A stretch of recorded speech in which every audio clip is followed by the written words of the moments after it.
Hey everyone, Zach here. Today I'm going to walk through my journey that I kind of embarked on at the beginning of the year that I wanted to get to know more about Terraform and also kind of dive into what that integration looks like with the Ansible automation platform. So for me, I was familiar with Terraform, but I'm a bit of a beginner when it comes to really getting hands-on with it. So I really dove in from the ground up.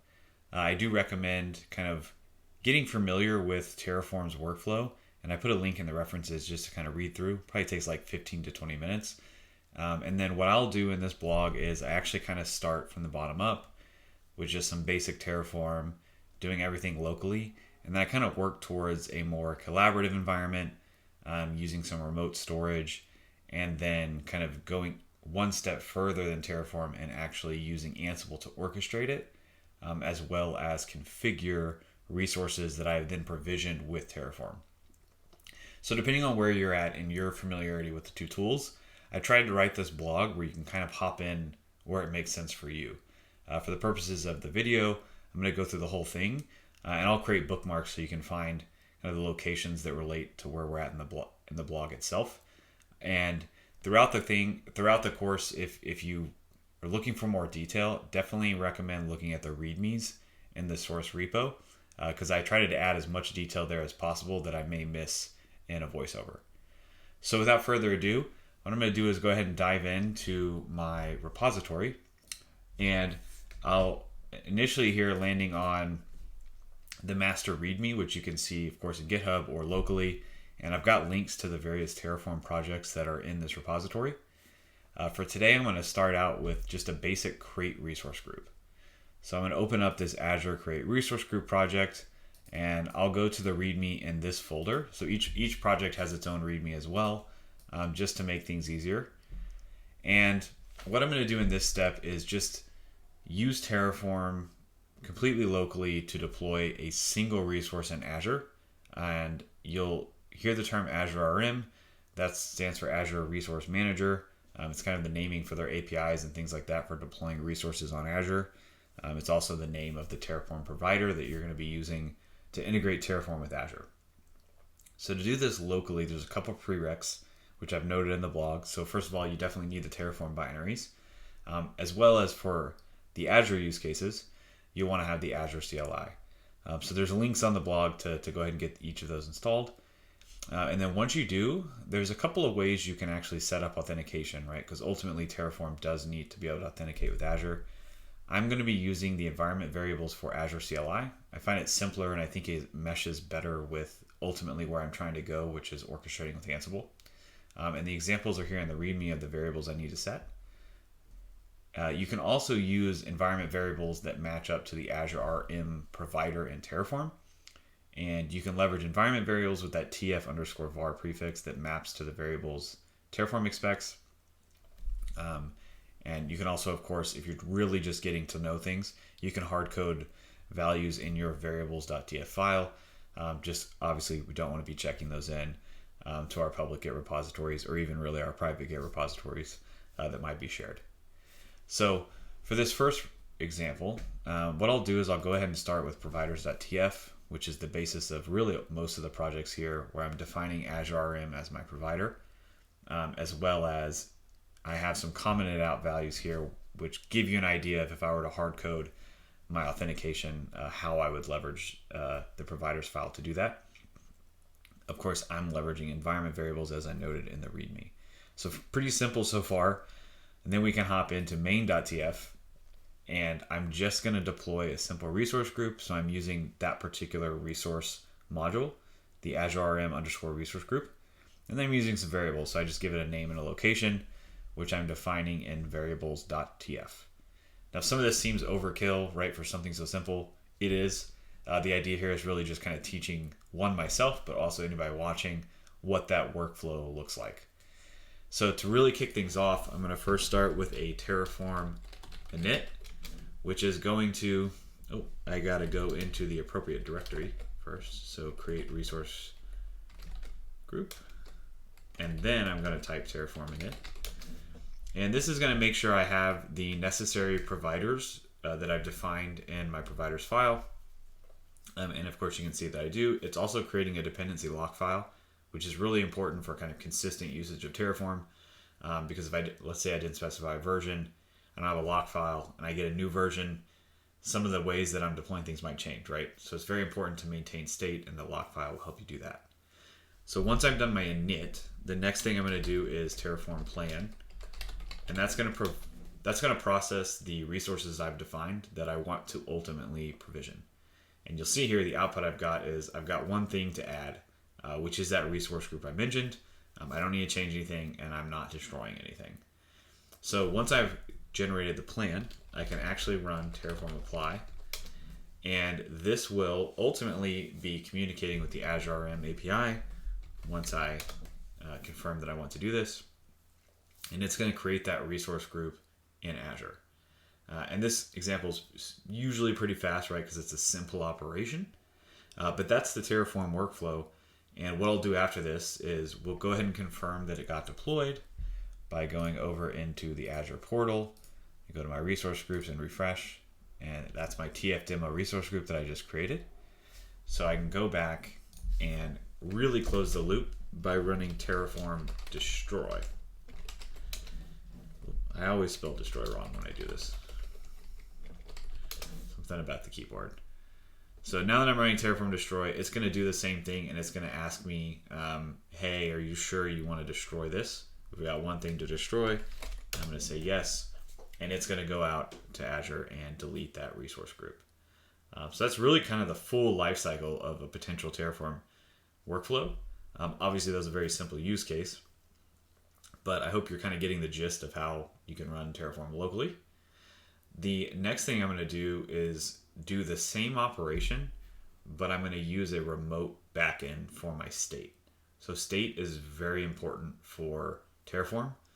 It's basically defining what you have provisioned in your target provider, right? So in this case, Azure. And in the example I just used, right, I had a resource group. So the state of that resource group would be defined in this Terraform.state file. And where we keep those state files can make things more or less collaborative, right? If I kept the state file locally, it'd be very hard for me to collaborate with a teammate, right? Because he may be using my same Terraform project files, but he would have a different state file. So if we're changing things independently, our state files are not synced up. And you can define a remote backend for your state. So what I'm going to do is I'm going to close out my Azure Create Resource Group project.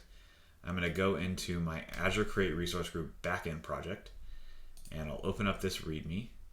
And this is where we're going to start basically for step 2. There's not a lot of changes here. What I'll say is I'm going to skip over the project where I actually create the storage account.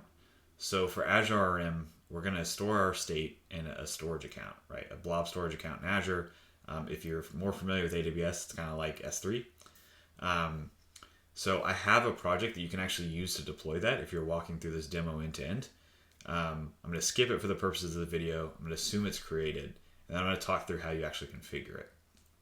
So really, it's pretty simple, actually. So we've got a provider configuration, and this is a diff. All I'm doing is adding a line for backend Azure RM. Okay, what the heck? How does that actually make anything different? So I'm also going to pass a backend configuration when I do Terraform init. So this is really the meat of telling the backend definition how to actually authenticate with the storage account as well as a container to store my state file. So you'll see here in this backend.conf file, which I'm not going to open mine because I do have a sensitive access key there, but this is exactly what the file looks like. So in your own repo, just go ahead and create that file, put in an access key that you get from your storage account. And I have an example of how to do that in the blog. And then you can save it, and you can follow along with me once you've done that with any of the commands that I run. Again, I have a link here, right? You can go to the Microsoft documentation, or you can just look at my screenshot and see how I pulled it. So I'll open up providers.tf, again, just highlighting this is the only change here. And if I go into main.tf, it looks exactly the same. So what I'll do is I'm going to change directories and come into my new project, create resource group backend. And let me clear this here.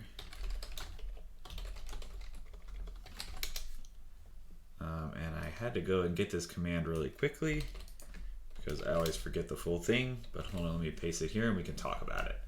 So as you can see here in my terminal, I've got my Terraform init.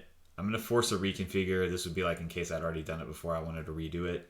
And you'll notice two command line parameters I'm passing. So the first one is backend config, but when I set the value, it's actually a key pair. So I'm saying key equals Azure Web Demo. What I really want to do here, actually, I don't want this to be web demo. I'm going to change this to resource group demo because we haven't gotten that far yet. So this is basically saying within the container, I want to use a key for this particular state file, Azure resource group demo, and it's going to represent itself basically as a folder in that container. And I'll show you guys what that looks like. The second one is, again, I'm passing the same kind of CLI argument, but instead of doing a key pair, I'm just giving it the name to a file. So the combination of these two things is going to culminate in my backend config. And if I run enter, if I didn't have the appropriate values in my backend.conf file, you would probably get an error here. So if you need to work through some of the authentication, this is where it will happen. Of course, I've tested this so it works well. And if you're able to fill it out exactly as I did, you shouldn't have any problems. So now what I can do is I can go through those same steps of Terraform plan, which is going to be the exact same plan as my previous project. In a normal scenario, I wouldn't have these in two separate projects. I wouldn't necessarily recommend managing the same resource with two different Terraform projects. I'm really doing this just for demo purposes. So let's go ahead and do Terraform apply. And the main difference here is that once we apply these changes, our state file is going to be stored remotely. So we can actually go and take a look in the Azure storage account and we'll be able to see that there is a file created representing this project.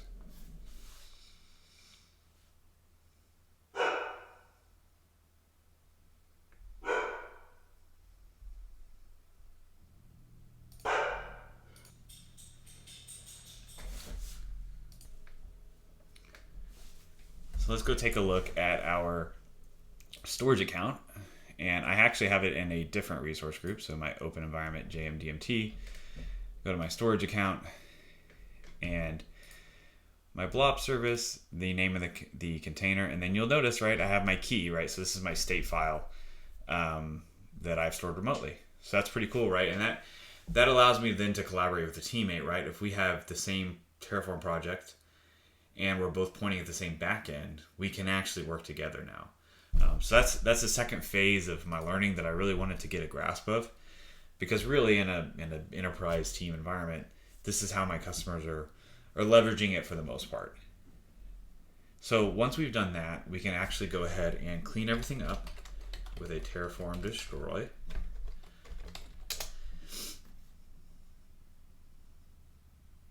And the next step is that we're going to take a look at a more complicated deployment. So as opposed to just deploying a resource group, what does it look like to provision some actual infrastructure? And then we're working towards deploying it with Ansible and doing some configuration.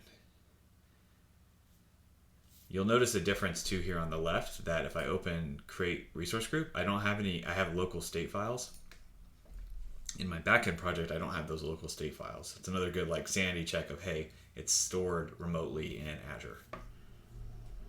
So I've cleaned that up now, and what we can do is move on into kind of the third phase and go to the Azure Create Web Demo. And just like the other projects, if we come into the Create Web Demo and open the README, I like to use the preview feature in VS Code. You'll notice I have some pretty extensive documentation here to explain the different components.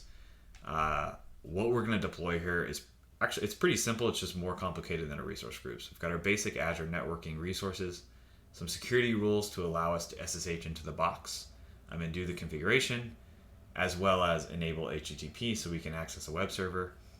We have a couple of VMs and then an associated key pair, which again allows us to SSH.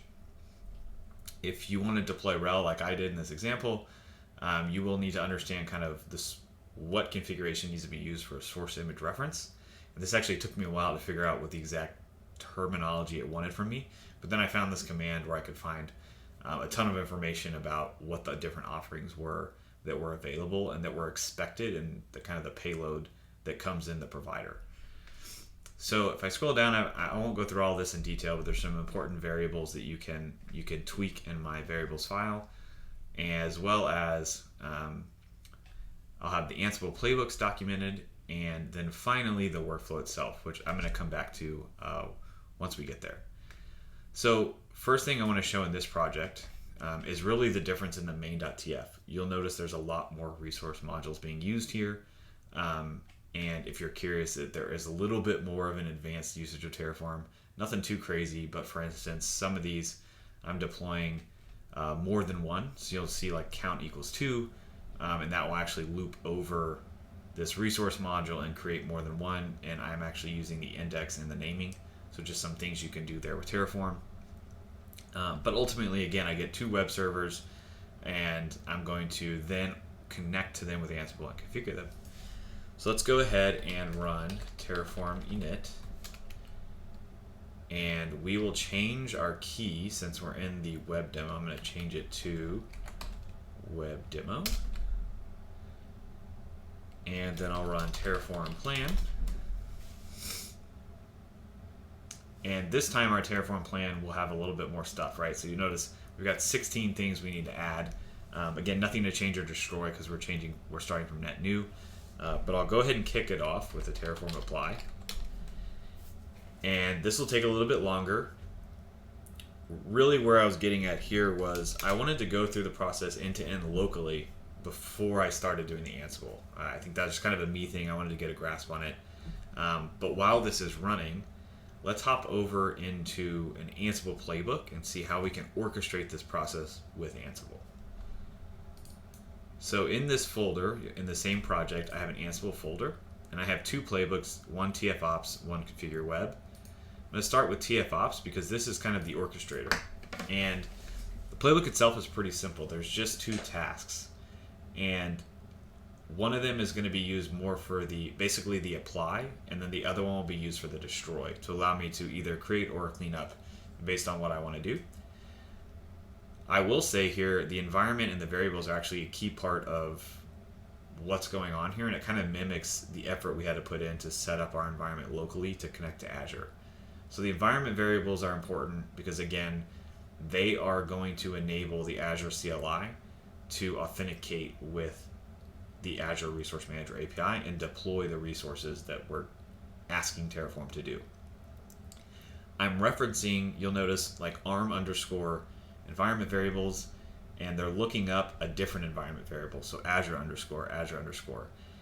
The reason why I'm doing this is I'm actually just mapping the way that the built-in Azure Resource Manager credential and Ansible Automation Platform injects the environment variables to the naming that is expected by the Azure CLI. So it's just 2 different naming conventions, but this way I can leverage what's built into AAP. I can set it to what Terraform and the provider are expecting, and I don't have to worry about anything else. And I never have to expose secrets. They don't ever have to be written into my playbook or anything like that. Then I have a couple of specific variables that I'm going to use basically to manage how everything is deployed, and again, it'll mimic what we just did locally. So the first one is the project directory. This is just telling the Terraform module where do my project files live. I do a little bit of Ansible magic here, so I'm basically saying take the playbook directory and go 1 level up, which if you look at the repo structure would make sense, right? That's where my Terraform files are. So that's what that expression is doing. The TF project key, I just hard-coded it to Azure Web Demo. Again, you saw that's what the name of the file is going to be in the remote backend storage. And then my backend conf is an interesting one, so I'm actually looking up a different environment variable, tf backend config file. So this is, again, referencing the injector of a credential type that's built into AAP. So we have a credential type called Terraform backend file in AAP, and it injects the contents of that file to this location. So I'm able to leverage that location, which is variable and secure, and just tell the module that's where it's going to be. And I don't have to worry about what that actual location is within the execution environment that ultimately gets deployed. That doesn't matter to me, just that I can point it to the correct location. And then if I scroll down, the Terraform apply and destroy are actually exactly the same. The only difference is the state, so present or absent. I'm using my variable for the project path. Again, I have those two different backend config entries, so one of them being the file itself, and then one of them being a key value pair. So the file itself is going to be, again, coming from that credential, and then the key is just Azure Web Demo. The last thing I'm also passing in this example is a variable at the command line, so I'm going to pass it my public key. When I run it locally, I actually use an environment variable to pass my public key, but when I go through AAP, I want to actually have a survey where I can plop it in and pass it through. So that's what the Azure SSH public key is coming from.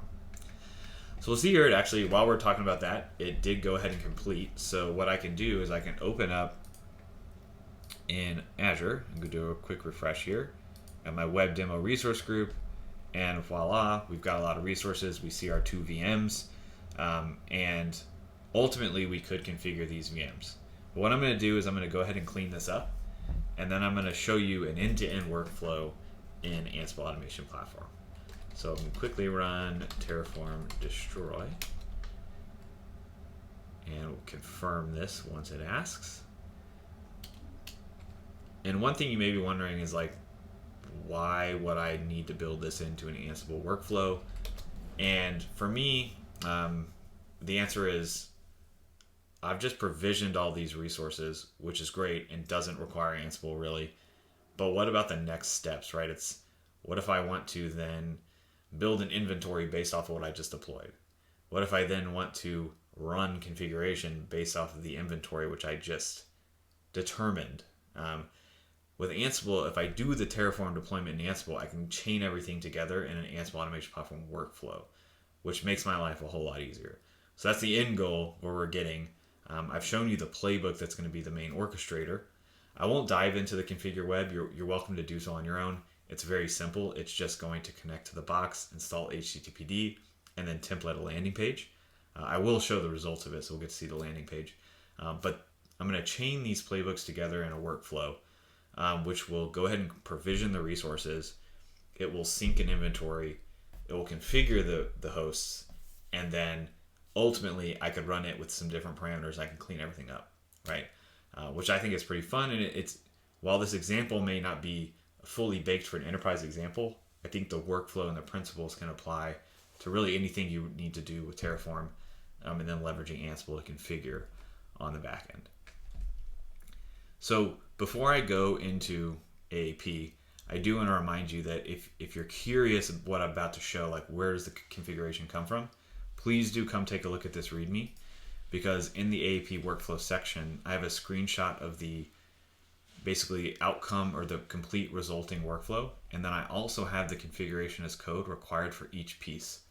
So if you're ever in any doubt of what did I do, what did I connect, it's all laid out here in detail. And then anything sensitive, I just variabilize, right? But you could take and put your credentials in. And you could, if you're familiar with Ansible config as code, you could deploy the resources that way, or just leverage this as a guide as you manually go through the UI and build out these resources on your own. So we've cleaned everything up. Now we're going to hop over into Ansible Automation Platform. And I'm going to go to my workflow. So Terraform, deploy and configure workflow. And what I'll do is I'm going to go ahead and launch it, right, just to kick things off. I've got to get my public key from my terminal. Let's go ahead and grab that. So this is going to be used to create that key pair when it deploys the resources. And I'll go ahead and let that go. So while it's going, I'm going to come back and let's actually just take a look at it. I'm going to go to the deploy and configure workflow. Let's go to the visualizer. So if I zoom in, what it starts with doing is syncing the project, right? So that's just syncing the latest code in that repository that I've been walking through to make sure I have the latest playbooks, and then ultimately also the Terraform project files. It will then run Terraform create. So that's going to run the TF ops and do the apply action based off of the files. And once that's complete, I'm actually going to sync a dynamic inventory. And so that dynamic inventory I've configured specifically to pull the information from Azure based off of the host I just provisioned. So in this example, I'm provisioning 2, right? But if I modified that to provision 10, this dynamic inventory is actually configured to where it would pull all 10 in, and I wouldn't really have to change anything downstream. So it's kind of the power of dynamic inventories in AAP. And in this particular example, I'm using a plugin specifically for Azure, which makes it really easy to pull the information from Azure. I could also actually sync my inventory from the state file if I wanted to. So that's a cool new feature of the Terraform Ansible integration. I chose not to do that in this example just because I was specifically deploying to Azure, and that plugin works great too. But once the inventory is synced, I'm going to run my configure web playbook against a group in that inventory. So I'm targeting the web servers. In this case, it's all the servers. But if I had a bigger inventory, I could target a group.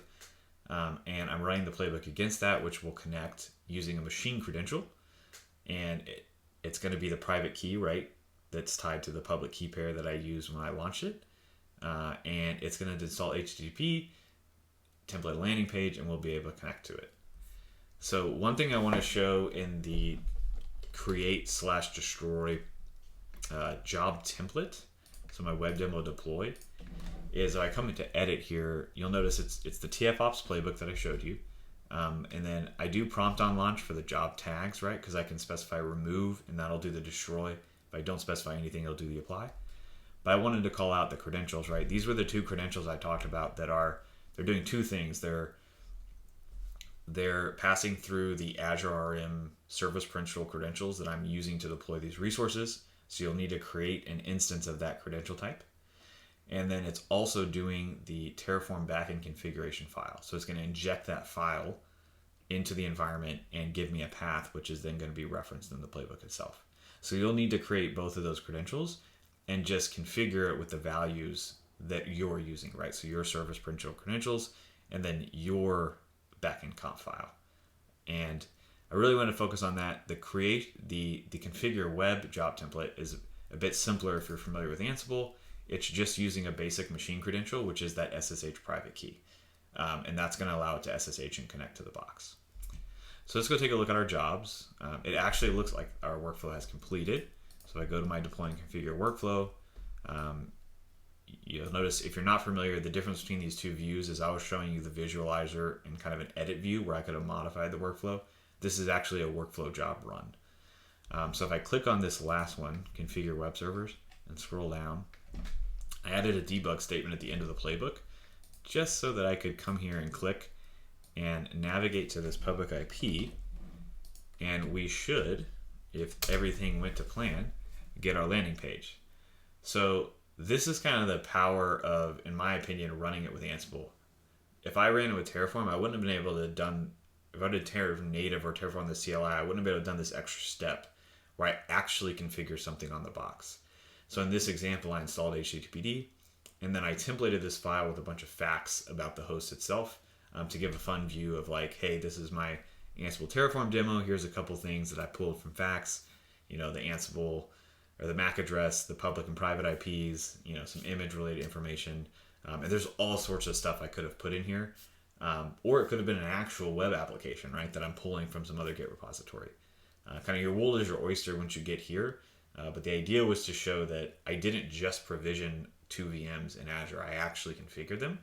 And I did it all in a single workflow. And then to close things out is I can actually go back and run the job template in Ansible because of the way that it was written. And I can set that job tag for remove, if I can spell here. So if I go ahead and launch this and I say remove, and then I'm going to need to really quickly copy my public key again because the Terraform wants a valid public key. I tried to avoid this step, but Terraform is very picky, so that's okay. It's not really getting used here because it's just destroying the resources, but it does validate the content. So now it's going to run. You notice the task is Terraform destroy as opposed to apply, and it's going to clean everything up for me. I really hope you enjoyed this and kind of followed along with my journey as far as getting started with Terraform, walking through getting it working locally. In the blog, I even talk a little bit about running the Ansible Playbook first locally.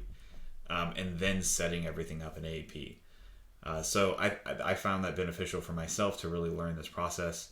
And again, if there was anything that I kind of glossed over as I was talking, or you're missing some detail, please do come back to the repository and look at the READMEs. And if you still can't find it, definitely drop me a note, and I'd be happy to update the video or add some comments for you all. Thank you for listening.